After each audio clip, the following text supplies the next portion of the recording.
झूले। नमस्ते। नमस्ते। नमस्कार। नमस्कार। लद्दाख में झूले बोलते हैं। एक ही बात, सुबह से लेकर जब तक जो भी मिलेगा आप लोग को झूले बोलेंगे। नमस्ते ना, एक ही बात है, ठीक है। हमारा फर्स्ट गैलरी का नाम था नेशनल गैलरी, जिसके अंदर आप लोग को फोटोग्राफी अलाउड नहीं था बिकॉज ऑफ दैट्स फ्लैग्स। वहां पे जितना भी 5-6 फ्लैग लगा हुआ है वो इंडियन आर्मी के हाई फॉर्मेशन का फ्लैग है। उसके अंदर एक जनरल, लेफ्टिनेंट जनरल कमांड करते हैं। तो इस गैलरी का नाम है कारगिल इन सियाचिन गैलरी। कारगिल के अंदर 1999 में युद्ध हुआ था पाकिस्तान के साथ। सियाचिन ग्लेशियर के ऊपर हमारे इंडियन आर्मी की जवान -30 डिग्री से -60-70 डिग्री में कैसे तैनात रहते हैं उसके बारे में आप लोग को अच्छे से ब्रीफिंग करना है। कारगिल इन सियाचिन गैलरी में मैं आप सभी को हार्दिक स्वागत करता हूं। मेरे पीछे इस कॉर्नर से लेकर लास्ट कॉर्नर तक जितना भी वॉल के जरिए आप लोग को फोटोग्राफ देख रहा है, कारगिल वॉर के बारे में हर एक चीज लिखा हुआ है। आप लोग बाद में पढ़ सकते हैं, फोटो ले सकते हैं। मेरे बाएं और शोकेस के अंदर जितना भी वेपन्स पड़ा हुआ है वह सारा वेपन्स हमारा नहीं है, पूरे का पूरा पाकिस्तान का है। कारगिल युद्ध के दौरान पाकिस्तान से कैप्चर हुए वेपन से बाद में आप लोग फोटो ले सकते हैं। मेरे सामने आप लोग को पीछे जितना भी सियाचिन ग्लेशियर का इलाका देखा रहा है, हेलीकॉप्टर के जरिए वहां से कैसे ड्रॉपिंग किया जाता है उसके बारे में आप लोगों को अच्छे से ब्रीफिंग होगा। फिलहाल आप लोगों का फोकस जो इस जमीन के ऊपर, इसको बोलते हैं इंडियन आर्मी में टेरियन मॉडल या सेन मॉडल। इंडियन आर्मी तब बनाता है जब किसी ऑपरेशन को लॉन्च किया जाता है या उसके बाद किसी को डीप ब्रीफिंग देने जा रहा हूं, जो कि मैं अभी आप लोगों को यहाँ पे डीप ब्रीफिंग देने जा रहा हूं। कारगिल वॉर शुरू करने से पहले आप लोगों में से एक सर बोलेंगे भारत माता की, बाकी सब बोलेंगे जय। आप लोग तैयार है? चलिए शुरू कीजिए आप लोग। भारत माता की जय। थैंक यू सर, आप लोगों में बहुत जोश था। जो अभी आप लोग यहाँ पे 50 साल लोग मिलकर भारत माता का आवाज निकाला, वो आवाज में यहाँ पे अकेला निकालता हूं। इस आवाज से यहाँ पे 2 कबूतर सो रहे हैं, नींद से नहीं जगा। भारत माता की जगह सब वर्ड से जेब में हाथ डाल के नहीं बोला जाता है, हाथों को फोल्ड करके नहीं बोला जाता है। भारत माता को हमेशा सम्मान करता है, हाथों को रेस करते हैं, ऊंची आवाज में 3 बार बोला जाता है। क्योंकि भारत माता से उस जवान को युद्ध के दौरान जोश मिलता है, एनर्जी मिलता है, ताकत मिलता है। वॉर शुरू होने से पहले, वॉर खत्म होने के बाद भारत माता की जय पुकारता है। जब तक आप लोगों का भारत माता ही ठीक नहीं होगा, 5:30 बजे तक इसी तरह खड़ा करके रख दूंगा मैं यहाँ पे।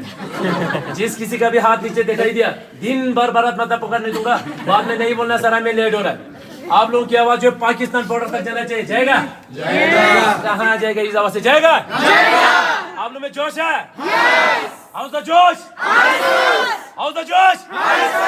यही जोश चाहिए मुझे भारत माता में भी। चलिए दोबारा शुरू कीजिए, शुरू कीजिए। भारत माता की जय। भारत माता की जय। भारत माता की जय।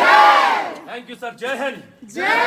भारत माता की जय हमेशा इस तरह जोश के साथ, सम्मान के साथ बोला जाता है। अभी आप लोगों को यहाँ पे कारगिल वार के बारे में ब्रीफिंग करें, जो आप लोग ध्यान से सुन लेना। सबसे पहले इस टेरियन मॉडल के अंदर जितना भी रेड लाइन में आप लोग दिखा रहा है, ये रोड से कोई कच्चे रोड, कोई पक्के रोड। इसके अंदर जितना भी ब्लू लाइन में आप लोग दिखा रहा है, ये रिवर से कोई छोटे रिवर, कोई बड़े रिवर। चाइनीज से 2 बड़े रिवर इंडिया की ओर आ रहा है, एक है इंडस रिवर और दूसरा है शिंगू रिवर। उसके बाद पाकिस्तान से इंडिया की ओर रिवर आ रहा है जिसका नाम है शिकारा रिवर, आपके सामने ठीक। उसके बाद इस मॉडल के अंदर कुछ रेड लेटर में कुछ गांव का नाम लिखा हुआ रेड लेटर में, जैसे कि गुलतारी, गोन, मटियाल, बिचौदेन, मरोल। ये पीओके का कुछ गांव है जो कि अभी भी उसके अंदर मौजूद है। पीओके, पीओके क्या होता है? पाकिस्तान ऑक्युपाइड कश्मीर, जो कि पाकिस्तान वाले बोलते हैं आजाद कश्मीर। उसके बाद जितना भी एरोहेड मेरे और इंडिकेट कर रहा है, ये एलओसी है। एलओसी क्या होता है? Line of control. मुझे आवाज नहीं आ रहा है, कंट्रोल। ध्यान से सुन लेना। ये जो कारगिल वार कैसे हुआ, क्यों हुआ? कारगिल वार नहीं होना था, कारगिल वार धोखे से हुआ। पाकिस्तान ने हमारे साथ बहुत धोखा किया था, इसलिए जो कारगिल वार 1999 में पाकिस्तान के साथ युद्ध हुआ। 1999 से पहले इंडियन आर्मी और पाकिस्तान के बीच में एक एग्रीमेंट के ऊपर साइन किया गया था कि विंटर्स के टाइम पे दोनों मुल्क उस हाइट के ऊपर नहीं बैठेंगे जहां पे ज्यादा बर्फ होता है। ना तो इंडियन आर्मी ना तो पाकिस्तान के रेंजर्स, उनको रेंजर्स बुलाया जाता है। क्या बुलाया जाता है? इंडियन आर्मी एग्रीमेंट के हिसाब से नीचे डाउन हुआ, मगर पाकिस्तान ने ऐसा नहीं किया। पाकिस्तान धीरे धीरे अंदर आना शुरू हो गया और हमारा कुछ पोस्ट धोखे से चोरी छुपाते के ऊपर किया। वो कौन सा पोस्ट आप लोग जमीन के अंदर देख लेना। सबसे पहले द्रास के अंदर तोलोलिंग, 5140 टाइगर हिल 4875। उसके बाद कारगिल के अंदर 5608 कक्सार एंड मजदास। लास्ट में आता है बटाली के अंदर जुबार हाइट, मुंटू डालू, खलुबार पोस्ट एंड यलदुर। ये पूरे का पूरा जमीन आप लोगों को यहाँ पे देखने में छोटा दिखाई देगा, मगर द्रास से लेकर बटाली तक अबाउट 134 किलोमीटर जमीन उन्होंने धोखे से चोरी छुपाते हुए किया था। उस दौरान इंडियन आर्मी एग्रीमेंट के हिसाब से नीचे डाउन हुए थे। पाकिस्तान ने जितना भी जगह जमीन पोस्ट ऑक्यूपाई कर लिया, अब थी इंडियन आर्मी की बारी उसको कैसे रिकैप्चर करना है। ध्यान से सुन लेना। बटाली के अंदर इंडियन आर्मी को कैसे पता चला कि हमारा पोस्ट ऑक्यूपाई हो चुका है। बटाली के अंदर एक पोस्ट है जिसका नाम है मुंटू डालू। क्या लिखा हुआ है? आवाज कम हो गया। मुंटू डालू 5068 के ऊपर एक चढ़वाहा था, बेड बकरी चढ़ाने वाला लद्दाखी सिविलियन जिसका नाम था टाशी नमग्याल। क्या था? टाशी नमग्याल। ये जो टाशी नमग्याल मुंटू डालू इलाके के अंदर हर हमेशा बेड बकरी ऊपर नीचे करते रहते थे। एक दिन मुंटू डालू इलाके के अंदर उसने वहां पे कुछ हरकत को देखा, वहां पे कुछ लोग हरकत कर रहे थे। पहले उसने देखा कि ये इंडियन आर्मी है कि पाकिस्तान आर्मी है। वहां पे उसने देखा लंबे चौड़े पठानी सूट में 8 से 10 लोग पत्थर से बंकर बना रहा था। उनको कंफर्म हुआ कि ये इंडियन आर्मी नहीं है, पाकिस्तान आर्मी। इसीलिए फटाफट बटालिक बेस में आके इंडियन आर्मी को इंफॉर्मेशन दिया जाता है, सर मुंटू डालू इलाके के अंदर कुछ हरकत हो रहा है, आप लोग देख लेना बोल के। इंडियन आर्मी फटाफट एक्टिवेट हो जाता है और यहाँ पे पेट्रोलिंग तैयार किया जाता है। उस पेट्रोलिंग कमांडर का नाम था कैप्टन सौरभ कालिया। क्या था? मैंने बोला कैप्टन सौरभ कालिया। क्या था? कैप्टन सौरभ कालिया के साथ 10 जवान इंडियन आर्मी द्वारा सबसे पहले यहाँ से पेट्रोलिंग के लिए भेजा तो जाता है, वहां से एक भी जवान वापस नहीं आया। पूरे का पूरे जवान वहां पे शहीद हो गया। इसीलिए फटाफट इंडियन एयरफोर्स द्वारा यहाँ पे एक ऑपरेशन लॉन्च किया जाता है। उस ऑपरेशन का नाम था ऑपरेशन सफेद सागर। क्या था? ऑपरेशन सफेद सागर इसलिए नाम दिया गया क्योंकि ज्यादा हाइट होने की वजह से इंडियन आर्मी और इंडियन एयरफोर्स दोनों मिलकर उस ऑपरेशन को सक्सेसफुल बनाया। ऑपरेशन तो सक्सेसफुल हो गया मगर खालूबर 4812 के ऊपर हमारी 111 गोरखा राइफल का कैप्टन मनोज कुमार पांडे बहादुरी के साथ ईमानदारी के साथ लड़ते लड़ते वहां पे वो शहीद हो गया। उनकी वीरता को देखिए, उनकी बहादुरी को देखिए, भारत सरकार द्वारा उनको सबसे पहले परम वीर चक्र से सम्मानित किया गया। नेक्स्ट आता है द्रास के अंदर तोलोलिंग। क्या लिखा हुआ है? ये जो तोलोलिंग हमारे लिए बहुत ही इंपॉर्टेंट था, जरूरी था हमारे लिए। क्यों जरूरी था ये तोलोलिंग? क्योंकि श्रीनगर से आते समय ये जो रेड लाइन आ रहा है, द्रास होते हुए कारगिल, कारगिल से होते हुए लेह लद्दाख तक, ये हमारा NH1 है, नेशनल हाईवे। तोलोलिंग के नीचे से आ रहा है, इसीलिए ये पाकिस्तान की निगरानी में था। अगर आज हम सबसे पहले तोलोलिंग को रिकैप्चर नहीं करते तो आज यहाँ पे कौन होते? पाकिस्तानी। कौन होते यहाँ पे? पाकिस्तानी रेंजर। ऐसा होने देते? नहीं। ऐसा होने देते? नहीं। ऐसा ना हो। तोलोलिंग को रिकैप्चर करने के लिए कैप्टन विजय थपर को टास्क दिया। कैप्टन विजय थपर बहादुरी के साथ, ईमानदारी के साथ तोलोलिंग को रिकैप्चर करने के बाद 22 साल की उम्र में यहाँ पे शहीद हो गया, जिसका द लास्ट पोस्ट आप लोग यहाँ पे जरूर पढ़िए। द लास्ट पोस्ट करके आप लोगों को प्राउड फील होगा, फख्र महसूस होगा। शहीद होने से 2 दिन पहले अपने पिताजी के नाम खत लिख के वो शहीद हुए। बाद में आप लोग अच्छे से पढ़ सकते हैं। उसके बाद पॉइंट 5140 को रिकैप्चर करने के लिए कैप्टन विक्रम बत्रा को टास्क दिया। अब सभी को मालूम होगा कैप्टन विक्रम बत्रा का दूसरा नाम भी है शेरशाह। के लिए आवाज बहुत कम होता है। कैप्टन विक्रम बत्रा का दूसरा नाम शेरशाह को टास्क दिया था 5140 को रिकैप्चर करने के लिए और उसने किया भी बहादुरी के साथ। 5140 को रिकैप्चर करने के बाद दोबारा आगे एडवांस करते समय 2 गोली लगने के कारण कैप्टन विक्रम बत्रा वहां पे घायल हुआ। घायल होते ही अपनी सीनियर ऑफिसर को यहां से 4 बार का एक मैसेज भी पास किया जाता है। वो मैसेज क्या था? ये दिल मांगे फिल्म देखा? बहुत चिल्लाया हुआ उस वक्त शेरशाह के नाम से। शेरशाह दोबारा यहाँ से 4 बार का वो क्या था? ये दिल मांगे मोड़ पर के दोबारा 4875 बढ़ने लगा। 4875 में पहुंचने से पहले कैप्टन विक्रम बत्रा 2 गोली लगने के बावजूद भी पाकिस्तान के 3 बंकर को बर्बाद करके, जैसे कैप्टन विक्रम बत्रा 4875 टॉप में पहुंचने वाला था, अचानक बैक साइड में 5 गोली लगने के कारण कैप्टन विक्रम बत्रा भी यहाँ पे शहीद हो गया। उनकी वीरता को देख के उनको भी परमवीर चक्र से सम्मानित किया गया। बाकी उसके साथ जितना भी सेना थे, राइफलमैन संजीव कुमार के साथ पूरा सेना मिलके 4875 को बहादुरी के साथ कैप्चर किया और वहां पे अपना तिरंगा लहरा दिया। भारत माता की जय पुकार के संजीव कुमार यहां से जीवित वापस आए थे। अभी भी संजीव कुमार जीवित है। लास्ट में तक टाइगर हिल ज्यादा डोमिनेट हाइट होने के कारण इंडियन आर्मी को कम से कम 1 महीने का समय लग गया। टाइगर हिल को रिकैप्चर करने के लिए 18 ग्रेनेडियर को टास्क दिया था। आप लोगों ने नाम सुना होगा, ग्रेनेडियर योगेंद्र सिंह। ग्रेनेडियर योगेंद्र सिंह के साथ जितना भी सेना थे, टाइगर हिल को 1 महीने के अंदर पूरे का पूरा रिकैप्चर तो कर लिया, मगर योगेंद्र सिंह को टाइगर हिल के ऊपर पहुंचते पहुंचते कम से कम 17 गोली लगा उसको। वहां पे 17 गोली लगने के बावजूद भी किसी भी तरह रिंगते रिंगते जाके अपना तिरंगा लहरा दिया। भारत माता की जय पुकार के योगेंद्र सिंह 17 गोली लगने के बाद यहां से जीवित वापस आए थे, अभी भी जीवित है।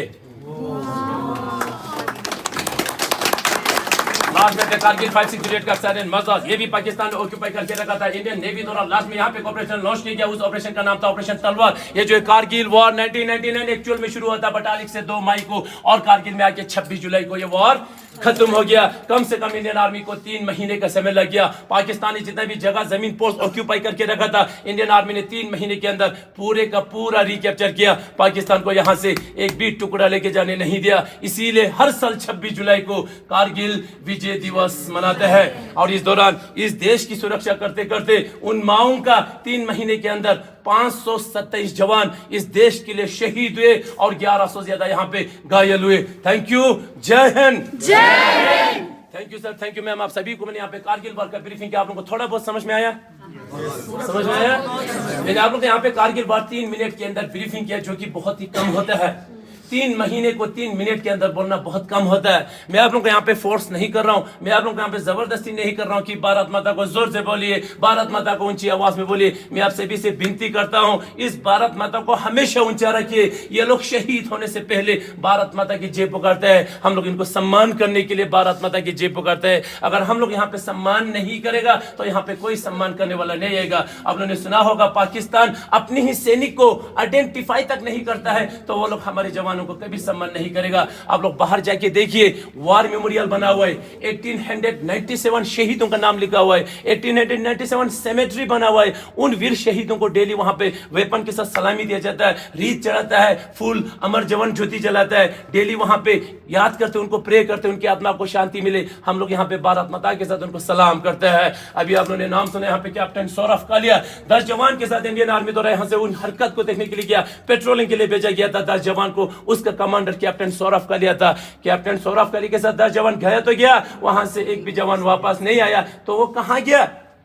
पाकिस्तान वालों ने सभी को यहां से जिंदा बंदी बना के ले लिया और उन जवानों के साथ वो वाला हरकत किया जो हम कभी सोच में नहीं सकते हैं। नौजवानों को 3 दिन के अंदर गोली मार के शहीद किया गया। बट 10वां जो था हमारा कैप्टन सौरभ कालिया था। कैप्टन सौरभ कालिया को उन्होंने वहां पे 22 दिन जिंदा रखा। 22 दिन टॉर्चर किया उसको। वहां पे टॉर्चर करते समय सबसे पहले उसका दोनों आंखें निकाल दिया। 10 दिन के बाद 10 दिन के अंदर उसका 10 नाखून निकाल दिया उन्होंने वहां पे जिंदा रख के। उसके कान में इतना बड़ा रोड डाल के उसका अंग निकाल के उसकी बॉडी को 8 पीसेस बना के यहाँ पे भेजा जाता है। हम उन शहीदों को यहाँ पे सलाम करते हैं। इसीलिए मैंने आप लोगों को स्टार्टिंग में बताया, ये हॉल ऑफ फेम बाहर एक मार्केट की तरह म्यूजियम ने यहाँ पे सम्मान करता है। अभी आप लोगों ने नाम सुना यहाँ पे कैप्टन विजय थापर, 22 साल की उम्र में शहीद हुआ था।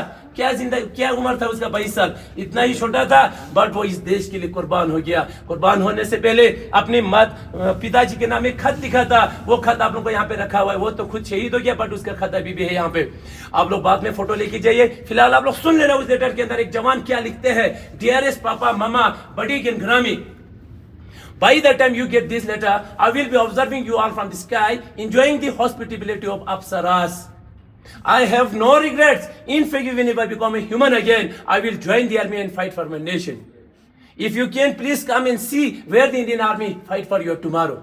As far as this unit is concerned, the new chop should be told about this sacrifice.